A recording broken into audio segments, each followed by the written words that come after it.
Fala pessoal, vamos aí para a aula 4 de História do Brasil, Economia Colonial e Escravidão. Nós faremos somente 2 blocos para poder agilizar e divulgar cada vez mais materiais para o estudo de vocês. O primeiro bloco vai ficar concentrado na parte de açúcar e outras atividades complementares à economia. E a parte de escravidão a gente vai separar para poder analisar de maneira bem específica os elementos da escravidão. Essa primeira parte da economia colonial, ela vai ter uma abordagem voltada primeiro para como o açúcar ele era produzido aqui no Brasil. Então, é importante a gente visualizar como é que esse açúcar ele era produzido de maneira significativa. E aí você vai retomar que o açúcar, ele já era um produto conhecido lá no Oriente, desde o século VII, é um produto muito antigo lá no Oriente, século V, século VII, você tem referência desse saldo índico, desse adocicar, usa esse termo saldo índico por conta dele ser parecido com sal e, obviamente, por ter um efeito diferente. O açúcar, ele é um produto que era conhecido no Oriente e se torna uma especiaria na Europa, e quando os portugueses vão tendo acesso a esse produto, eles começam a conhecer esse produto a partir do século XIII, a partir dos italianos, os portugueses eles começam a se interessar a produzir algo, do Oriente na região atlântica. Então você vai ter um Dom Henrique, o navegante, no finalzinho do 14, você vai incentivar o plantio de açúcar em ilhas do Atlântico, nas primeiros locais, de chegada dos portugueses. Então você vai ter Açores, Madeira, São Tomé, Cabo Verde, você vai ter a difusão desse plantio nesses locais, que vão ser ocupados já a partir do século XV. O Dom Henrique, o navegante, ele já falava: "Olha, a gente precisa desenvolver essa cultura, que ela é importante para poder, gerar recurso para a navegação portuguesa". Então você tem um material, um produto, ele é importante, que ele é bem interessante, que ele é uma especiaria. E é óbvio lembrar que a gente tem papel de capital de cristãos novos, de comerciantes de Flandres, daquilo que vão ser os holandeses, você tem até mesmo protestantes franceses, você vai ter uma galera que vai vir, para financiar essas esse plantio de açúcar ao longo da história. Então, quando você fala do plantio de açúcar, é importante da cana-de-açúcar e da produção açucareira, é importante você entender esse capital burguês dentro da produção que está participando e que, obviamente, está querendo ganhar lucro em cima disso, que está querendo ter uma vantagem econômica, ter uma perspectiva de lucro em cima disso. Então, essa indústria açucareira, ela tem capital burguês, ela tem capital da galera cristão nova. Vamos lembrar que o cristão novo, ele é o judeu convertido, ele é a galera que é ligada à burguesia e que, de certa forma, sofre uma censura quanto à sua atuação social, política e econômica. E aí ele é forçado a se converter para evitar uma perseguição maior. Então você tem o cristão novo como elemento. Então, o mapa maior, né, você tem a Ásia século V, os indianos desenvolvem a técnica de solidificar o caldo da cana, Oriente Médio, Europa século X e América século XV. Então você tem um trajeto que vai vindo açucareiro de 1000 anos, desde lá do Oriente até a América, né. E aí, de novo, ressaltar essa ideia dos indianos quanto à construção dessa técnica, desse elemento. Então, o açúcar ele é introduzido aqui no Brasil no século XVI, você vai ter a difusão dos engenhos de açúcar no território brasileiro, mas o refino final ele é europeu, então para deixar ele branquinho, fininho, aqui no Brasil você produz um açúcar, bruto, um açúcar preto, um açúcar mascavo, os pães de açúcar, né, você forma os blocos de açúcar, eu vou ver se eu coloco uma imagem do Google dos pães de açúcar, né, que são como se fosse uma grande rapadura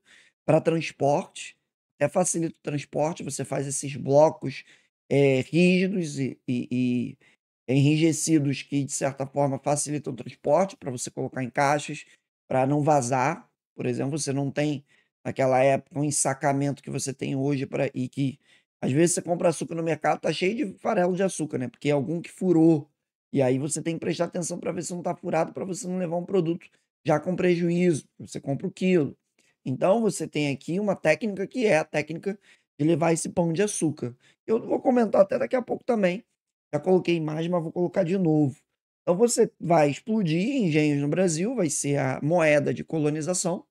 Quando eu falo moeda de colonização, o caminho que se utiliza para colonizar é o plantio açucareiro, é você criar engenhos, é você plantar a cana em várias regiões, vai ter região que não vai dar certo, é introduzir uma perspectiva rural no Brasil colônia. Agora eu tenho uma perspectiva rural.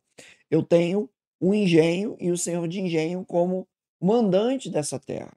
Então é interessante você visualizar que agora eu não tenho aquilo que vai vivenciar na mineração, da crescimento das cidades, das vilas.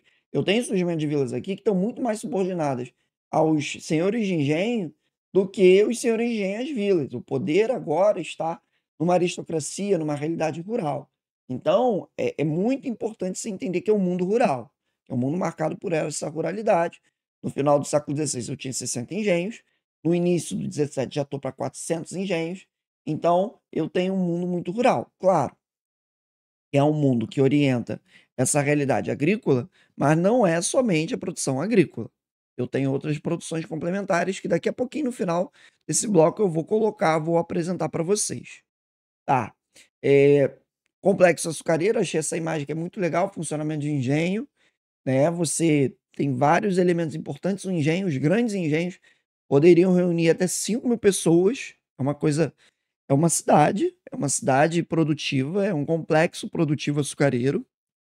Você tem a Casa Grande no meio, você tem a senzala, você tem as áreas de plantio, canavial, você tem estábulos, isqueiros para você, obviamente, ter animais, você vai ter gado, você vai ter uma capela, você vai ter trabalhador livre, você vai ter a moenda. Aqui eu tenho o engenho real que está usando o curso da água, você vai ter o local de cozimento para fazer pães de açúcar, você já consegue ver ali a casa de purgar, você tem ao cozimento. Então você tem vários elementos interessantes dessa imagem. Essa imagem é muito boa e mostra vários elementos desse engenho. Esse engenho é algo complexo. E é interessante até, já adiantando, que nem todo mundo tinha engenho. O engenho estava ligado aos mais poderosos. Isso aqui é um investimento caríssimo. É um complexo industrial açucareiro, produzindo açúcar. E nem todo mundo tinha. Tinha a galera que só plantava cana. E dependia desse cara, dono do engenho, para ter um produto final. Então, interessante, né? E aí você pode pensar da área da floresta, área de plantio, o plantation, né? 80% do engenho vai estar com plantation. Você tem, a parte também do plantio de subsistência, onde você vai ter um arroz, um feijão, você vai ter, alguns elementos para poder o engenho sobreviver, você precisa alimentar essa galera não come só açúcar, não come só os produtos derivados da cana.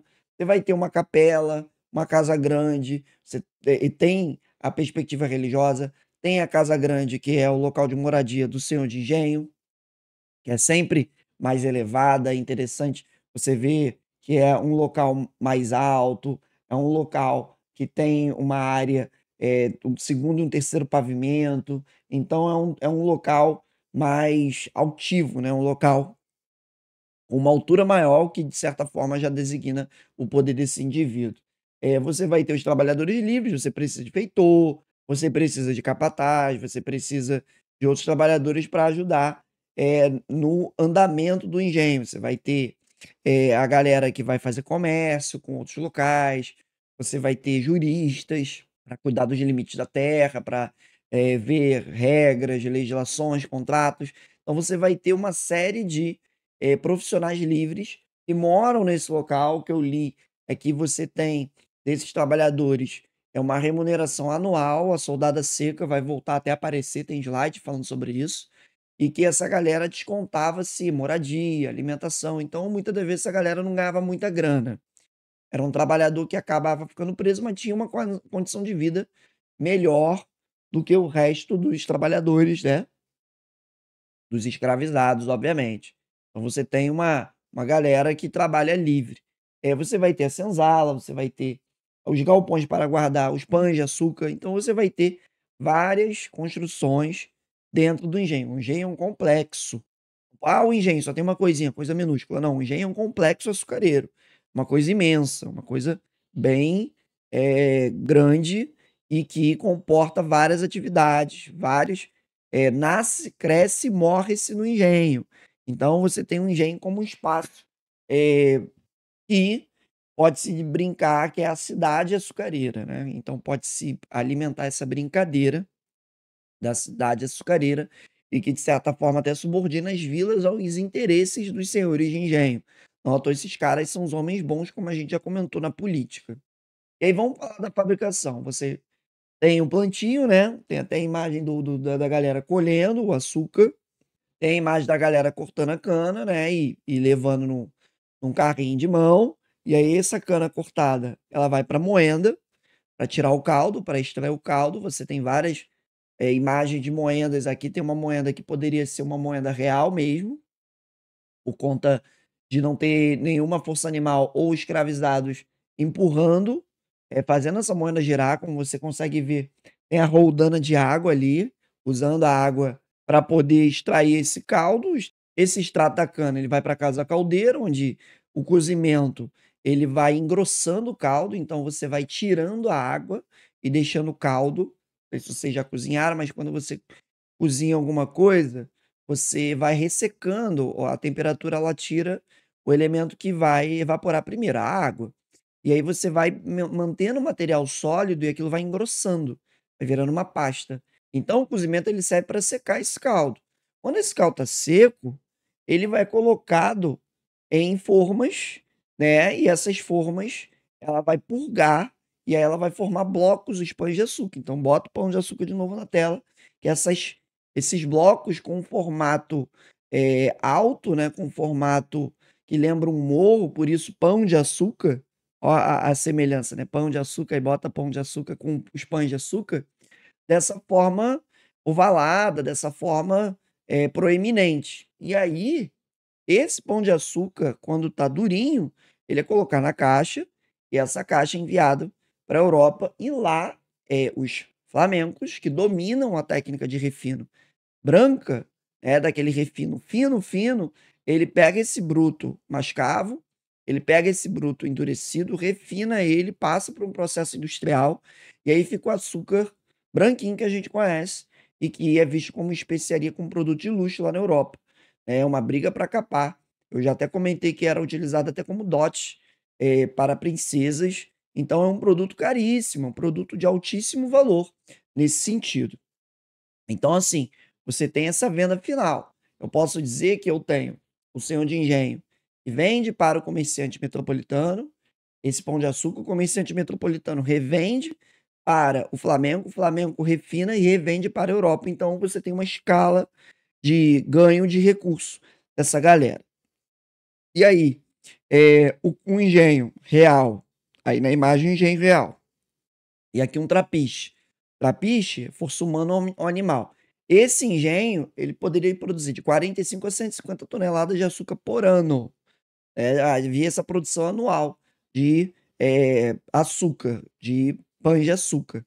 E eu gostaria de comentar também que eu já tenho aqui os subprodutos, né, do açúcar, que é a questão da aguardente, da cachaça, que eu até vou comentar mais à frente, algumas características desse produto. As engenhocas e molinetes que pegavam esse substrato da cana e fazia a aguardente. Então você usar a aguardente como um produto que complementa a alimentação, como um produto até utilizado para escambo dos escravos, né. Então, para você adquirir escravizados, você utilizava também aguardente, tá. E aí, de novo, o trapiche e o engenho real, diferença de tamanho e, obviamente, de capacidade produtiva. E aí o que que acontece? A gente pode vamos voltar para aquela ideia que você tem os senhores de engenho e os produtores de cana. Senhor de engenho é um produtor de cana? É, também. Só que nem todo produtor de cana é senhor de engenho. Sei que pode parecer redundante, mas vamos lá. O senhor de engenho é o cara que planta e produz o pão de açúcar. O lavrador é o cara que só planta. E aí, se ele não tem um engenho, ele não vai conseguir vender a cana para a Europa, é bruta. Ele precisa fazer o pão de açúcar. Então o que que acontece? Esse cara precisa do senhor de engenho, ele entrega a sua produção para o senhor de engenho, e aí metade do que for produzido daquela produção, aquela cana que o lavrador entregou, fica com o senhor de engenho, com pão de açúcar. E a outra metade vai para o lavrador, para ele vender. Então, de certa forma, quem consegue captar mais recursos aí é o senhor de engenho. Consegue ganhar muita grana em cima disso. O lavrador, ele fica abaixo nesse sentido, tá? É importante lembrar também dessa sociedade que é proeminentemente patriarcal, como a predominância dos homens controlando essas propriedades. Mas há casos de mulheres que ficaram de frente, quando ficaram viúvas, quando o marido estava longe. Então você tem isso. Então é interessante a gente visualizar nesse plantio açucareiro que você tem uma hierarquia produtiva desses senhores de engenho com os lavradores de cana. E uma outra coisa importante também, eu peguei esse gráfico é muito bom, que é o seguinte: em azul está o plantio de cana. E você repara que ao longo da história, né, ao longo da história, o açúcar ele esteve à frente por muito tempo. Então, você só vai ter a partir de 1800 uma decadência açucareira por conta do aumento de exploração de outras atividades, a partir ali do século XIX. Mas até o século XVIII eu tenho um açúcar potente, mesmo com o ouro, 1750. 1750 é o auge da exploração de ouro, 1760. Você tem uma exploração aurífera que não supera a produção açucareira, não supera nem em valor. Aí você vai perguntar: "Nossa, mas o açúcar vale tanto assim?" Não é a questão do valor do açúcar, mas é a questão do volume. Você tem um volume muito grande de produção açucareira. Você vai ter engenho espalhado pelo Brasil, predominantemente na Bahia, Pernambuco, mas eu vou ter engenho em vários lugares. Eu tenho aqui no Rio de Janeiro o bairro Engenho da Rainha. Você acha que tinha o quê ali? Um engenho.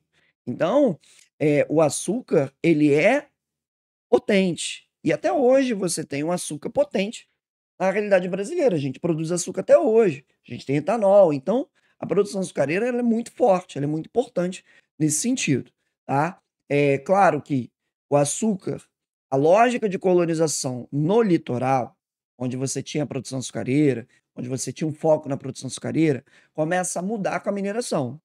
Mas mesmo com a mineração, o açúcar continua potente, como tem a fala do Vicentino, com o açúcar no enfrentando o auge do ouro, 300 milhões de libras esterlinas para o açúcar, 200 milhões para o ouro.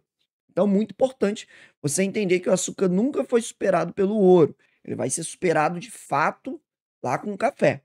E aí é outro ponto, é outra parada, é outro momento. Vamos relembrar, para a gente não esquecer, e para deixar claro que eu tenho uma sociedade marcada por 3 grupos bem distintos: uma aristocracia rural, os homens bons, e aí eu poderia enquadrar os senhores de engenho, os capitães donatários. Os lavradores de cana, eles não conseguem ter todas as benesses que os homens bons, que essa aristocracia rural tem, mas eles estão ali como proprietários de terra, só que é uma segunda classe. Então tem essa galera que vai estar presente nas câmaras municipais, vai estar presente, na realidade política das vilas, vai estar direcionando as vilas para o interesse dos senhores de engenho, para o interesse produtivo açucareiro. Então é muito importante você lembrar que, nesse momento, a colonização ela é subordinada ao campo, ela é subordinada à produção açucareira. Então Vila de Olinda tá subordinado ao interesse açucareiro, está subordinado ao interesse dos produtores de cana. Então é importante você fazer essa associação, tá? E claro que eu vou ter trabalhador livre, comerciante. Os comerciantes, eu queria até destacar que muitos vão enriquecer por conta dessa relação, né, colônia-metrópole, colônia-metrópole, colônia-metrópole. Então o comerciante vai ganhar muito dinheiro com isso. Vai ter uma galera que vai começar a vender escravizado e vai ficar até mais rico que os senhores de engenho. Os comerciantes, eles se tornam uma classe poderosa no Brasil colônia, comerciantes metropolitanos vendendo artigos e produtos metropolitanos, vendendo peças de escravizados, vendendo escravizados. Trabalhadores livres, como eu já comentei, soldada seca, recebe esse salário, essa galera costuma, ser subordinada aos senhores de engenho, presta serviço aos senhores de engenho, mas é uma galera que é livre, e você vai ter os escravizados, né, como a famosa frase do, jesuíta André Antonil: "As mãos e os pés do senhor de engenho. Então essa frase é famosíssima e brinca com essa ideia da escravização. Vamos começar a falar agora de outros produtos, de outras mercadorias. Eu vou passar por 5 produtos, 6 produtos que eu vou passar, né, que é basicamente o quê? Entender produtos que complementam a atividade econômica colonial e que, de certa forma, ajudam a colônia a sobreviver, porque só o açúcar não iria fazer esse povo se alimentar. Então é importante você pensar nisso, que só ter o açúcar não é positivo, porque eu não teria, elementos para a sobrevivência dessa sociedade. Como assim, Anderson? Eu preciso de outros alimentos, eu preciso de outras atividades, eu preciso ter outras gerações de renda. Nem todas as capitanias conseguiram, gerar recursos com a produção açucareira. Então vou ter outras atividades que vão, alimentar essas capitanias a sobreviver até a colonização acontecer. Então você tem, por exemplo, já de cara, subproduto açúcar, cachaça. Cachaça, se tornou uma base alimentar da colônia, é interessante isso. A cachaça era vista até como uma recompensa para os escravizados, então, toma um gole de cachaça e dá um reconforto, aquela coisa de amenizar as dores, no frio aquecer. A cachaça se tornou um produto famoso até por ser mais barato que o vinho, então a cachaça se torna famosa, a cachaça é um subproduto da cana, então até hoje ela é um produto muito barato, né. A cachaça, ela também vai ser utilizada para comercializar escravizados, assim como a rapadura, vai ser utilizada e enviada lá para a África para poder, adquirir peças de escravizados. E a cachaça ao longo da história teve até revolta, né. Eu vou desenvolver revoltas nativistas, que foi quando Portugal tentou tributar a cachaça aqui em São Gonçalo. Isso gerou uma dor de cabeça conhecido como revolta da cachaça. Porrada comeu, porque a galera não queria a tributação da cachaça. A metrópole estava irritada, porque afinal o vinho estava sendo colocado de lado, né. E até hoje o vinho é muito mais caro que a cachaça. Se você for no mercado, a cachaça é um produto muito barato. O pau-brasil continuou, é óbvio que a exploração pau-brasil continua, o estanco, ele se torna parte, de um dos corais dos donatários, entre os direitos e deveres, onde os donatários recebem a 20ª parte, 5% do lucro de comércio pau-brasil. Então o pau-brasil está ali presente ainda, e vai favorecer obviamente os desmatamento da Mata Atlântica.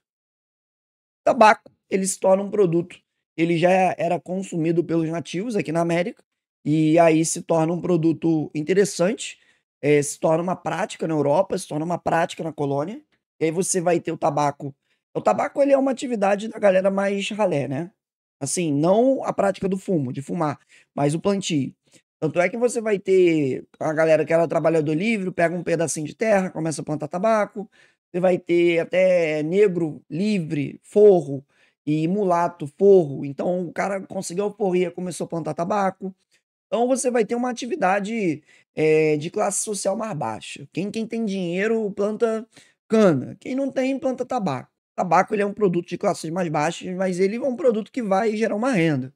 Vai ser utilizado e fumado lá na metrópole, na colônia, vai ser utilizado um tabaco terceira linha para você pegar escravizados também lá na África, você vai usar um tabaco, de terceira linha, um tabaco mais bruto, um tabaco mais problemático, um tabaco mais sujo, um tabaco mais fino, mais de primeira linha, você vai ter o consumo lá na Europa, né, e vai se tornar uma prática o tabaco.